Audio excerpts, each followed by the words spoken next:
don't say no. I just realized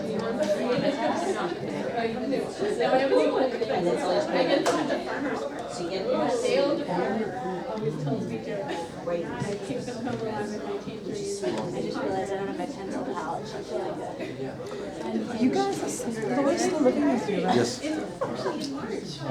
So Is she now moving on or is she staying? So you've seen everything.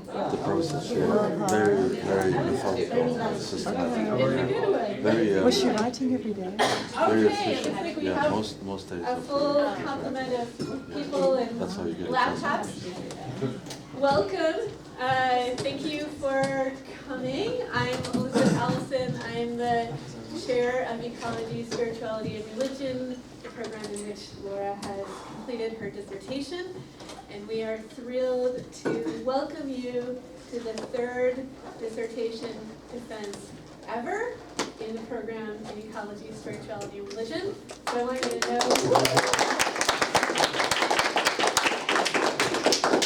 I want you to know that Laura is a pioneer in this developing field, along with Becca Siegel-Karnas and Kimberly Carfor.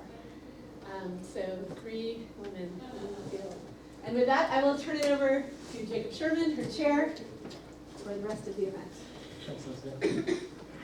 So I know you're all very excited to hear what Laura's going to present to us today. I'm very excited about it myself. But before we get started, I want to say just a few quick words about what we're doing here to set the stage. Because what we're doing here is not just listening to a presentation that Laura's going to give, as exciting as that would be. We're also participating in a ritual that's been going on now for almost 800 years. The first doctoral degrees were awarded 800 years ago at the University of Paris. A little while after that, Oxford and Cambridge began awarding them. And the doctoral degrees were awarded as part of what was called the terminal degree. Now that doesn't mean everything's dead after this. In fact, it means you've come to the end of your time as a student and you're entering into a new type of community, the community of scholars. So the dissertation defense has always been something more than just a hoop you jump through. It's a threshold that you pass, and it's a kind of initiation rite. In the Middle Ages, there were 2 different types of terminal degrees. There was a Master of Arts, which is why some of you still have an MA, like Laura does, and then there was the doctoral degree. The Master of Arts meant that you become a magister of something. You become a master of a certain body of knowledge, a certain skill set that you'd learned to be able to understand and make your way through. But to be a doctore meant that you'd not just learned a skill set and a substance of knowledge about a field, but you'd become a teacher yourself. You were now involved in generating the knowledge for the field. You were involved in producing that which would be taught, that which would be mastered by other people. In the Middle Ages, there were 4 different types of doctorate degrees. I'm going to stop talking about Middle Ages in just a second. So just really quickly, because this relates to what Laura's doing. There were 4 different types of doctorates you could get. You could get a doctorate in divinity, you could get a doctorate in law, you could get a doctorate in music, and you could get a doctorate in medicine. And the reason why I mention that is because I think part of what Laura's done in this dissertation is in deep continuity with that tradition that's been going on for 800 years. Her dissertation engages a variety of fields that are salient and relevant to those 4 fields engaged in the Middle Ages. It touches on issues of divinity. It touches on issues of the most profound existential spirituality. It relates to questions about law and legal standing. It relates to questions about bodies and their health, albeit bodies of trees, rather than the bodies of persons, as might have been common to think about in the Middle Ages. And it addresses a kind of musicality, a kind of harmony, not necessarily the music that we produce with our instruments, although many of our instruments are produced out of the same beings that Laura's going to be speaking to us about, but a kind of musicality in the universe, a kind of harmony that Laura's trying to get at with her dissertation. So it's a real delight for me to be able to introduce Laura's committee and Laura herself. The committee is going to be sitting both as auditors, as listeners, what Laura's doing, and today we have to play the role as well of sitting in judgment. Any good initiation is a kind of crisis. So there's a threshold that one has to endure and that one goes through. And it's our task to sit there to see if the candidate has been able to cross the threshold. So after Laura gives her presentation, the committee will ask the first questions. I'll ask the first one, and then I'll turn it over to my colleagues, who I'll introduce in just a moment. Actually, let me do that now. Let me introduce Laura's committee. So I'm Jacob Sherman. I'm the chair of Philosophy, Cosmology, and Consciousness, and I'm a core faculty member in the Ecology, Spirituality, and Religion program. Joining us remotely by Skype, we have Dr. David Macaulay, who's an associate professor of philosophy and environmental studies at Penn State University, Brandywine. Dr. Macaulay's taught in a number of different places, including Oberlin, Emerson College, and NYU. And he was a Mellon Fellow at the University of Pennsylvania. He's the author of some books that some of you may have read, including Elemental Philosophy, Earth, Air, Fire, and Water as Environmental Ideas. And he's the editor of Minding Nature, The Philosophers of Ecology. We're also joined by Professor Don Hanlon Johnson. Many of you know Don. He's a professor of somatics here at the California Institute of Medical Studies, a program that Don founded in 1983, and it became the first of its kind in the country. If I understand things rightly, Don came to somatics after already being a teacher and student of philosophy. And it was as a teacher and student of philosophy that he became particularly aware of the desultory consequences of the mind-body split that continue to bedevil mainstream intellectual traditions and the institutions that we create. And so it was out of that discovery, which I believe phenomenology played a key role in for you, that Don began to look for ways of overcoming some of that through attending to practices of the body that can both release us in emancipatory ways and can sometimes imprison us if we don't attend to them properly. So we're a committee that's deeply invested in the kind of work that Laura has been doing. And I think we're all very eager to hear Laura speak now. She's going to speak to us for about 35 minutes, and that'll be followed by questions from us, the committee. Then there'll be time for you all to ask questions of her while we, the committee, go and do some deliberations of our own. So thank you so much for being here. It's a real delight. It's been a great privilege to be a part of Laura's team, and a great privilege to be here today with all of you. Over to you, Laura.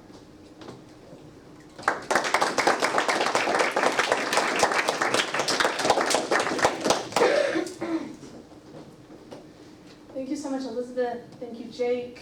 Thank you all for being here. And I'm really excited to share this research that I've been doing over the last few years with you.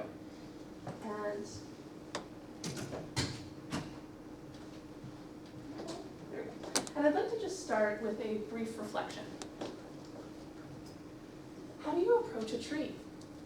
Walking up to the redwood, as unassuming as a redwood can be behind some brambles in a local forest parkland, I attempt to clear my mind of preconceptions about this entity. This is an intentional clearing, a setting aside and suspending, as best I can, ideas and conceptions to see what emerges in the interaction. The entity remains in place, and so I must walk to them, advancing from the path just a few short steps on a springy bed of needles. What first strikes me is this approaching. I must bodily approach this stationary entity, and my choice in this advance informs my perception. I must approach this entity. They cannot approach me. I must orient towards this entity. They do not orient towards me. I maintain distance. How do you ask consent of a tree for such an inquiry? I choose a spot a few feet from the massive column, overlooking a small creek bed, the column of my body parallel to the body of the tree. The entity beside me seems as a wall receding into the distance at either edge, rising with branches into the sky, and bifurcated into two large trunks just above my head. The whole of them is mysterious. I feel their quiet immensity, their stillness on my timescale. I see why we have thought these organisms dead, inert. The forest around me is alive with birdsong, buzzing, tender oils shooting forth through new leaves, new leaves through the old. And the entity remains in place, not the slightest visible change in the outcropping of bark. We are both situated, me and my heritage, my history, privileges, and this redwood in the parklands of California, native habitat though dwindling, suckling deeply from the neighboring stream where roots are visible. But I can't even tell from my embodied perception that this entity drinks. Do they grow? Do they change? So before I get into my research, I'd like to just make a few methodological notes. So as you can tell from this reflection, I'm using phenomenological inquiry in my dissertation, primarily from the work of Martin Heidegger and Maurice Merleau-Pontian. And then I'm also looking at situatedness, which is really coming from the work of Donna Haraway, situating myself in this work as the researcher. And then I do quite a bit of theoretical research coming from historical sources, philosophical sources, and biological sources. And then I also just want to make a quick note about the Western paradigm and why I chose this as my area of study. And I really chose this, the Western paradigm, because it's my lineage and my intellectual inheritance. So I wanted to look at that lineage as I was doing my research on trees. So one of my primary questions in this dissertation was, what is a tree? And this is something that I've been thinking about quite a bit, and I'm going to unpack it a little bit throughout this dissertation. So starting out, I want to just talk a little bit about some of the tree terms. So the word tree actually comes from the Proto-Indo-European root deru, and then some related terms are in the Greek, hule and dendro, and in the Latin, silva, arbor, and materia. So hule and materia were some of the first words used for matter, and they really do have that connotation of wood, of tree, of that kind of stability within them. In English, the Vespasian Psalter is the oldest known existing use of the word tree. It includes the oldest existing translation of the Bible, and that's from 825 Common Era. And then I found it interesting that there were these related words that also come from this Indo-European root deru: betroth, duration, endure, true, and trust. And so I really found that throughout my dissertation, these themes of matter, time, and truth kept reappearing.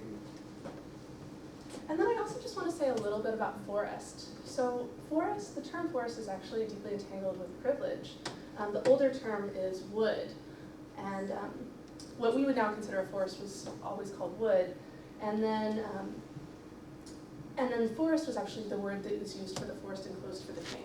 So it was only for the royals who were able to use the forest. And in Latin, that was foresta, in Old French, forêt, Old High German, forest, Middle English, forest.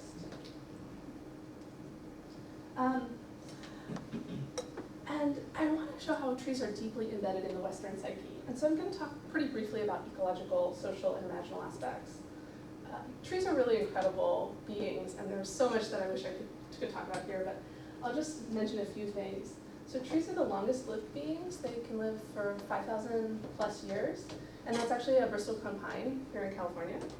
And they're the tallest trees, growing to 380 feet, also in California. Here, that's a redwood. And then the largest tree is 52,500 cubic centimeters and over 650 tons just in the trunk alone. So, and that's a sequoia. So we have some superlative trees here in California. Just to mention a few amazing things about trees, of course, photosynthetic energy that they provide to us, and then they sequester carbon in their wood. So just in terms of social and economic trees, trees have been used for fuel throughout the ages. Fuel wood, they're used as meeting points and for wayfinding. They're used for many, many different types of food and medicine, art and music. Just think about a guitar or a painting about the stretchers, the wood for that. And then also one of the things that I found was that trees have been deeply engaged with war and death. That much of Europe and then also much of America was actually deforested for shipbuilding, for war. And then in innumerable consumer products. And it's not just things like that we would think about, like paper and furniture, but it's also, trees are everywhere, toothpaste and even condoms. And then I wanted to just mention imaginal trees briefly. There's so much here that I'm not able to go into, but trees are important in religions, For example, the biblical tree of knowledge of good and evil, or the Jewish Tu B'Shabbat, which is a holiday for trees. In literature and poetry, just to mention one that really struck me, the Old English Dream of the Rood, which is one of the oldest existing poems in Old English. And it's a visionary poem from the perspective of the wood of the cross of Christ. And then metaphors. So starting in the High Middle Ages, trees were used in terms of family trees and to structure thought. And so many other metaphors. Thinkers throughout the ages have used trees as a metaphor. So, of course, I need to mention something about deforestation. Speaking of crisis, we're in an ecological crisis, and we're losing trees quickly. But this is not a new phenomenon. It's actually ancient. There's evidence from Europe and China around 6,000 years ago showing that there has been deforestation. And since the beginning of human civilization, humans have cleared about 50% of the total tree cover on Earth. There's an estimated, as of 2015, 3.04 trillion trees on the planet, so that's 400 trees for every human, 400 trees for every human year. And South America, Africa, and Southeast Asia experience the majority of contemporary forest loss, and that is deeply entwined with colonialism and international trade. And forests lose a net of 3.3 billion hectares per year, and that's about the size of Maryland, and each year we lose that amount. There are some efforts in terms of reforestation and afforestation, so we're actually losing much more than that, but this is kind of the net that we lose. And this is from a 2015 study, so we're waiting on the 2020 study to see where we're at now. And some countries, including the US, are regaining forest area. And then deforestation is deeply entangled with climate change and species extinction. Climate change as that carbon is let out into the atmosphere, and species extinction, both with the trees themselves and as the habitat is lost. So one of the questions that I want to ask is, why do we in the West have such a destructive relationship to trees? And that led me to look kind of at the beginnings of our thought around trees in the Western paradigm. So I started looking at sylvan nature in the Western paradigm. And I found, as I started looking at thinkers and philosophers, that there's an ontological hierarchy. So plants are at the bottom, then animals, and then humans are at the top in the superior role. And this is really coming from the work of Plato and Aristotle. Of course, as many of you well know, the initiators of the Western paradigm. Plato only addresses plants in a few of his Socratic dialogues, particularly the Timaeus and the Phaedrus and the Phaedo. And in the Timaeus, he develops the vegetable soul as part of the tripart soul. And he says that plants share in sensation as well as pleasure and pain and desires, but they're devoid of opinion, reasoning, and understanding, and they lack self-motion. So Aristotle, his student, expanded these thoughts and also places plants at the bottom of the hierarchy of soul. And he most directly addresses this in De Anima, or On the Soul. And of his 5 capacities of soul, plants access only the nutritive. And then animals access the nutritive, appetitive, perceptive, and locomotive. And then humans, all of those with the intellective. And so it's a hierarchical idea of soul, but it's a dependent hierarchy. So what I found really beautiful about these accounts was that we actually partake in animal and human soul as well. But Aristotle in particular gives many reasons explaining why plants don't have the perceptive capacity, which is really what distinguishes the plants from animals in his work. He assumes that plants don't move and continue living when they're broken. And he argues in several places that plants are stationary, arguing in his physics that they're entirely without motion. They do have 3 of his 4 types of motion, alteration, decay, and growth, but they don't have locomotion. And he claims that plants don't have a means or an organ of perceiving. So I'll get into some of that a little more later, and there's much more that could be said about that, but I have to leave it there for now. And this is these ideas have really come through the ages in terms of the philosophical lineage. For example, what characterizes modern thinkers like Kant and Descartes is that they barely mention plants at all in their thinking. However, there have always been alternative views. Theophrastus, who's considered the father of botany and was Aristotle's direct student, wrote many treatises on plants. And as I read them, I found that they were more ecologically based in nature. And he actually wrote a response to Aristotle's De Anima, but it doesn't survive to this day, so we don't really know what his thoughts on the soul of plants would have been. And then just to mention another alternative view, Goethe, Johann Wolfgang von Goethe wrote The Metamorphosis of Plants, and it's kind of like a proto-phenomenological view of plant life. And he was a really deep observer of plants. So I'd like to just offer another reflection.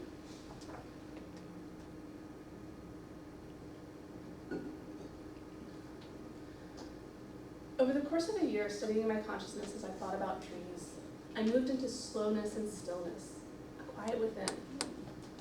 Only when my human pacing had been bracketed could I begin to recognize the livingness of trees.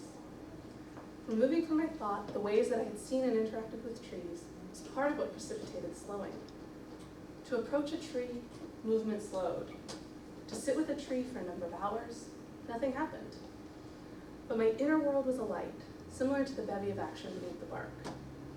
Rather than being by the tree, I noticed I was in them, sitting on what seems to be ground, but is actually above the roots and under the branches, enclosed within the body of the tree. I found how I was connected or disconnected from the other entities in the forest that came and went, dependent or not on the tree. To be in the presence of a tree for hours or even days is insufficient. Their being operates on timescales beyond human comprehension, and this remains the primary block to understanding of tree being. With that acknowledged, I glimpsed their intelligence, relationality, and agency, all qualities supported by scientific research with other plants. Life is given us that we may recognize other life. When we look into the eyes of another human, we see the depths that belie their shared being. Without eyes, trees and plants show us their being on the tips of their leaves as the spring growth shows new green, in the wooden rings of their years as we share with them a passing immortality, and our own bodies as we imbibe their leaves, liquids, and roots. Eco-phenomenologist Erzin Kohak may be right in claiming that the first thing a philosopher says to a tree is, "I'm sorry," but the next thing is, "I'm listening."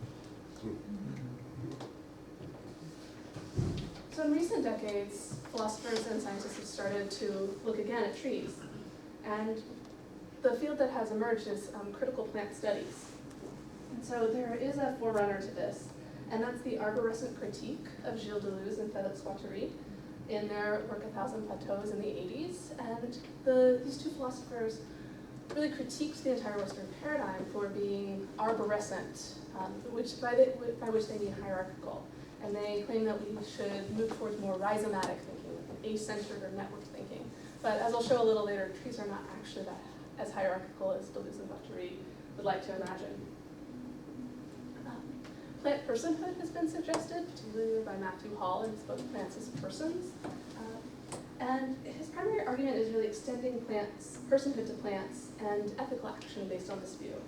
And he defines personhood as recognizing volitionality, intelligence, relationality, perception, and communication. Monica Galliano is a biologist and interdisciplinary thinker, and she's been working quite a bit on plant cognition and language. And her work, Thus Spoke the Plant, reflects both on her scientific work and her recent Dieta work. And she claims cognition is not a fixed property of an organism, but rather a dynamic process of interactions. And I'm just kind of going through some of the thinkers here. And then by far the most prominent thinker in this field is Michael Marder, who wrote Plant Thinking and proposed a vegetal anti-metaphysics. So he claims that he gives a critique of both Aristotelian and post-Kantian metaphysics, and finds that plants in their being lead to a living reversal of metaphysics, which he calls an anti-metaphysics. So concurrent with this philosophic work is quite a bit of scientific work in studying plant behavior. And again, a forerunner to this is none other than Charles and Francis Darwin. So as early as 1880, they published The Power of Movement in Plants, and showed that Aristotle was in fact incorrect and that plants are actually in constant motion. And then recently, again, kind of in the last 2 decades or so, experiments have started beginning with a focus on memory and learning.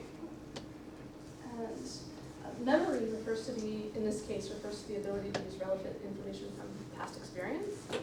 And learning requires both having a goal and a way to assess errors and journey towards the goal. And there's been quite a bit of terminological debate. The first term that was proposed was plant intelligence, with intelligence really meaning adaptation. And there was pretty quickly quite a bit of critique of that term. So then plant neurobiology was proposed, but plants don't have neurons, so that was critiqued. And then cognition, awareness, and consciousness were all proposed. And all of these terms have strong proponents and strong detractors, but the terminology that has been accepted is plant signaling and behavior. So what are some of these studies that are happening right now?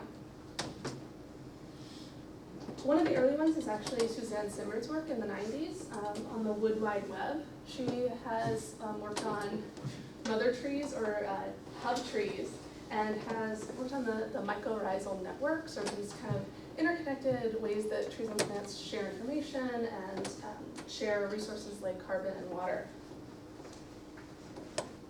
And then one of the more interesting ones that I found was plants show self, non-self discrimination, and this is actually the terminology that's being used in the scientific research. So this group of researchers found that pea plants can distinguish its own roots from the roots of other plants, and will avoid competing with its roots by reducing the volume and length of the roots. So they'll actually, if they realize that it's a genetically identical plant, they'll make fewer and less roots, but if it's a genetically dissimilar plant, they'll make more.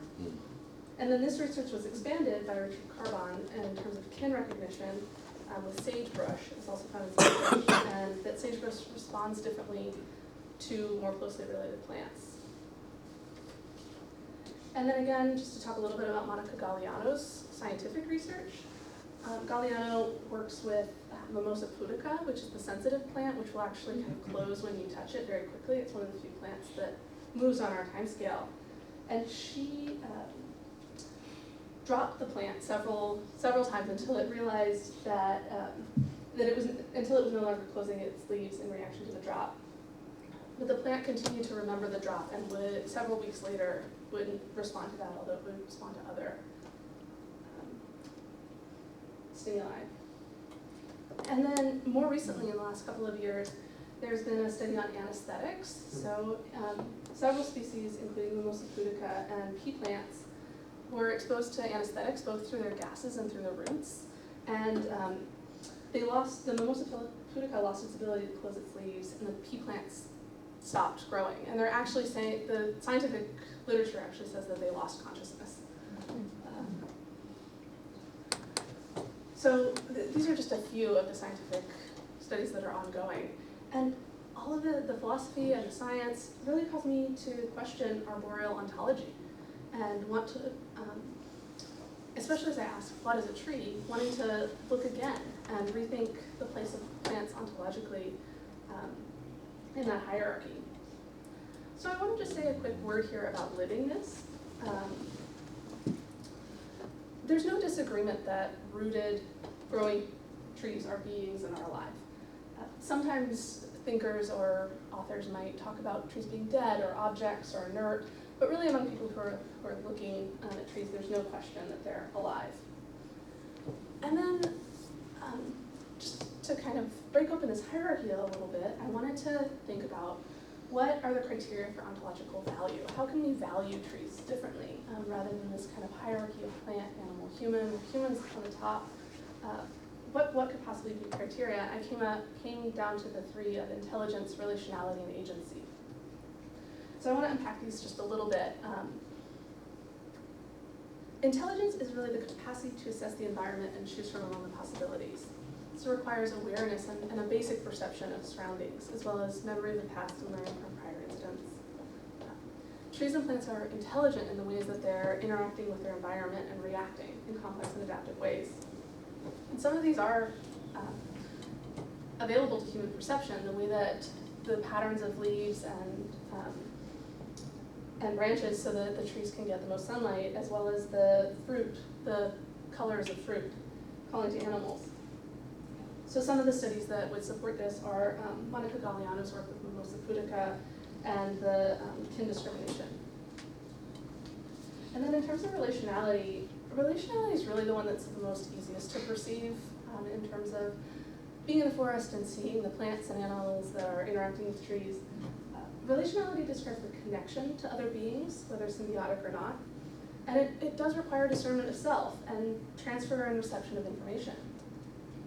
So the work, again, on self, non-self discrimination shows that plants do have some awareness, and then Suzanne Simron's work on the mycorrhizal networks as well has shown digital communication. And then agency is the capacity to decisively act rather than merely respond, that agential faculty. And this is by far the most difficult to experience as a human, and I think that there's a lot of studies that are still coming to being on this. Trees operate on such different timescales than humans, so we would really need to spend decades or a lifetime in close relationship to trees to perceive this action. But trees are making decisions all the time, and offering, with the hub trees, offering nutrients and information. And then also, again, with the Mimosa pudica, I think this shows that. I also looked at a few other considerations. And some of these I felt like were a little more complex in terms of whether or not we could really say that trees and plants exhibit these things. In terms of language, it kind of depends on what we mean by language. The trees are most certainly communicating, but of course they don't have language like we do. But they're communicating via chemicals, via shapes and colors. And then personhood, I want to be a little bit careful about this because the implications of arboreal personhood we can only ever answer from the human situation. So we would confer what we deem onto arboreal persons. And I think vegetal personhood would be very different from human personhood. And this is kind of where I got into some of the legal pieces that Jake mentioned earlier. And also, we can't say that a tree has a basic right to life, which we would normally confer on a person because we have to take some life for our own livelihoods. And then finally, with consciousness, as humans, I want to say that we can't actually know if trees are conscious or not, or if they have an interior experience. Plants are most certainly aware, but I don't think that they're self-aware. And it kind of, again, depends on what we mean by consciousness and how we define it as to whether or not we can confer that on plants. So my philosophy kind of remains agnostic on the concept of plant consciousness. And all of this brings me to respect, to living in a way that respects plants and trees in a different way than we have. And that also brings me to several questions about our own ontology. I think that all of this work calls into question human ontology. And if we are no longer the peak of ontological expression, then what? I think this brings us to Thomas Berry's idea of a communion of subjects rather than a collection of objects. If we lose trees, would we also lose ourselves? Would we be different if there were no trees left standing? And I think that in this work, I've looked at the question, what is a tree, so much, and I definitely had more questions than answers. But all of this has brought me to the idea of kind of lush metaphysic. Contra Martyr's idea of anti-metaphysic, I actually think metaphysics is much more wondrous than we have yet imagined. And I just want to say a brief word about vegetal ethics. I'm just kind of pointing to this a little bit. I find trees and plants uniquely problematic. With animals, if we would like, we can say that we would prefer just not to use animal products or not to take animal life at all, but we can't say that with plants. We have to depend on them for our livelihoods. And even if we go towards something more like a fruitarian idea where we're not taking life, where we're just eating fruits and nuts, that still doesn't take into account fuel and building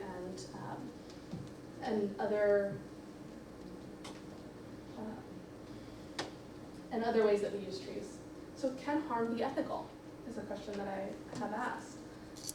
And I do think that there are kind of, again, going back to respectful ways to interact with trees and plants.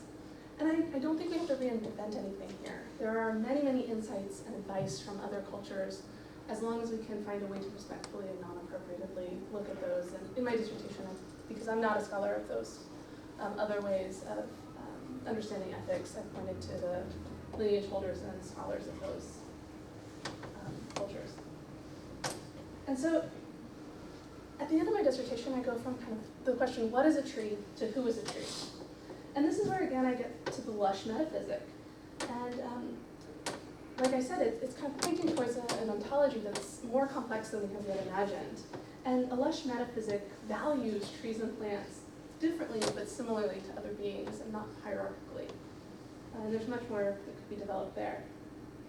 I also looked at Martin Buber's primary words of I, it, and I, you. He has a beautiful reflection on trees, on a tree in particular, and kind of moving towards this I, you, or I, thou relationship. And then I also looked at Maurice Merleau-Ponty's Ontology of the Chasm, and kind of that separation between us and the other in my conclusion. And when he talks about the chasm, he talks about kind of the distance between even touching one hand to the other, and kind of like how can we participate in that distance, with that distance. So I don't think we'll actually be able to know kind of the otherness of trees in full.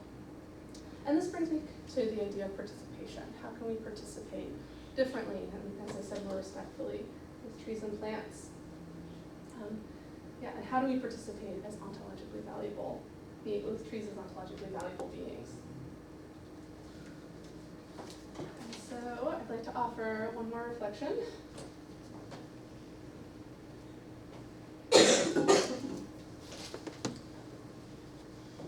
To know a tree, you must learn to be tree-like. You must learn to sit in silence and hear the stillness of your own breathing. You must become more attuned to the slow duration of time as the sunlight passes in front of you, creating changes around you, circling tenderly each day. To become tree-like is to pay more attention to the inner world, the stability of your legs in the firm soil and where there are weaknesses, your sacral core and what is needed to feel secure, the processes within that keep you balanced and alive, the care of your heart and how to heal, the loudness of silence of your voice in the wind, and the way your thoughts extend beyond you, reaching for others, concepts, feelings, archetypes. To become aware of all these things takes time, a slow deliberation of each moment, a careful consideration of each inhale and exhale, a recognition of the cycles within which you wind or unwind, only a drama only you create. To become tree-like is not to be alone. Rather, it is the recognition of your deep and abiding interconnectedness with all life, with all being, and with the all. Whether you find yourself in a forest, in a city, or in the darkness of night, you can access this stillness.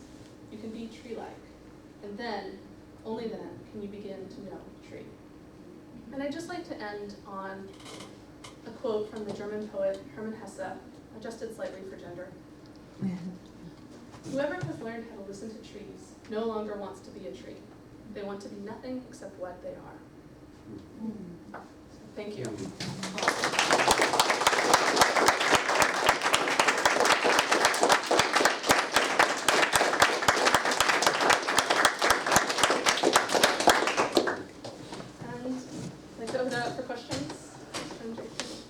Thank you, Laura. So I'll go ahead and ask the first question, and then we'll let Don and David ask, and then we'll kind of keep doing that for as long as we have some questions before we retire. That was, there's so much in what you presented us. It's not only a lush metaphysic, but also a lush just inquiry all around. And I really appreciate it. I wonder if you could talk a little bit more about your choice of, or your reliance upon phenomenology for trying to think about some of these questions. In particular, I guess the way I put the question is, when you talk about, it comes out a little bit more in the dissertation than today, but you raised it a little bit here today. When you talk about agency, or as you parse it in the dissertation, non-conscious intentionality. It sounds a lot to me like what Aristotle would have called formal and final causality, or something like that. And yet, you seem to sort of take those traditions and see them as part of the history of thinking about these things, but not live dialogue partners for thinking about it today, and instead reach for phenomenology, which from one standpoint, one critique of thinking phenomenologically with these things would be that so much of the phenomenological tradition, at least the early phenomenological tradition, is all about kind of the intentionality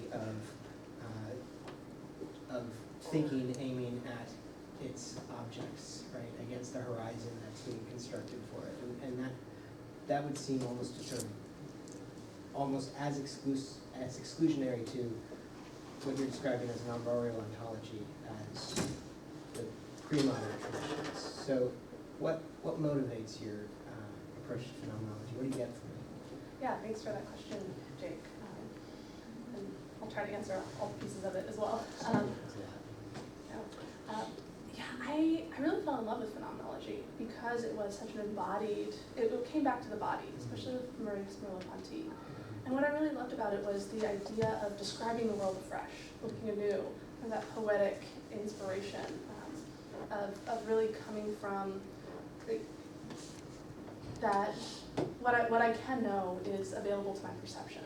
And so I think that kind of fresh take was what attracted me to phenomenology, as well as the embodied perspective of looking at this other body, this tree, and trying to think again about why we're kind of engaging with the world as we're engaging with it in terms of the environmental crisis. I think there's a lot to be said in terms of kind of, I did somewhat intentionally not take some of the more historical figures in terms of contemporary sparring partners in that attempt to speak afresh about trees. And I think much more can be done there, of course, and there's always, of course, so much wisdom in our traditions and everyone who's come before. Especially as I was reading Plato, I found it just so beautiful.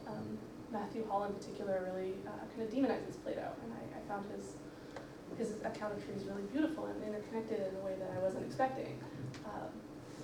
But I think the phenomenology just allowed me space to bring my own experience in, as well as kind of bring the trees in a different way.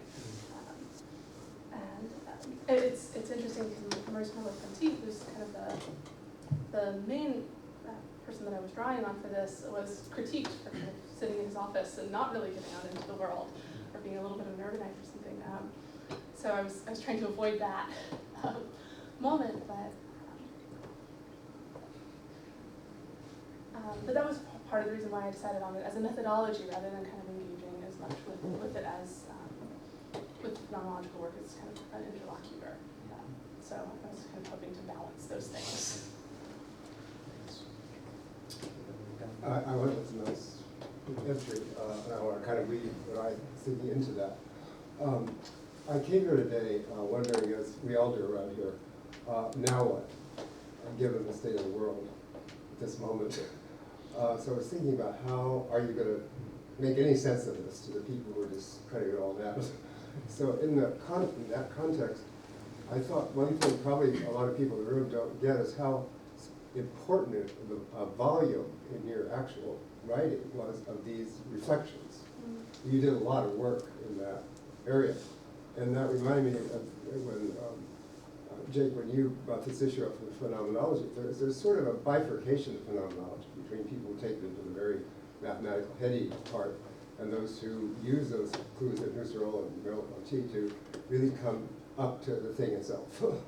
And the way you did that was so powerful, and I thought of one of our former displays in this room of a great dissertation of Qigong when Yuasa Yasuo came from Tokyo.